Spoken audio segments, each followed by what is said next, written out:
Brian, can you tell me why you find mental computation so fascinating and why it has become such an important part of pretty much all modern day mathematics curricula?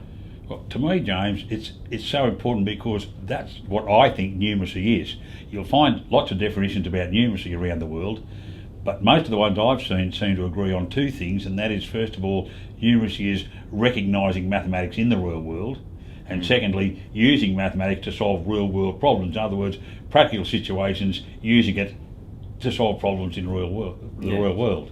So teachers teach mathematics. They teach children, but they teach mathematics, the subject of mathematics, and numeracy is a big part of that. But it's a subset of that, isn't it? It is. It can't be used interchangeably. You teach mathematics, and you teach numeracy as a part of that, because numeracy is essentially the mathematics that you use in your everyday life. Is that right? Survival mathematics, that kind of stuff you use from day to day. And I guess when you start analysing what mathematics you use in everyday life, mental, or the ability to compute mentally, is very much high on that list, isn't it? Yes, there's actually research that shows adults often seem to prefer some form of mental mathematics that they can understand rather than formal written methods like, say, the formal written algorithm. Yeah, and I actually know if you can't do things mentally, essentially straight up, if you can't do it mentally, I know people who walk a long way to get a calculator before they use an algorithm. Wouldn't you agree? That's right, yes. Yeah. And the reason for the preference of the mental computation over both of those, I think, is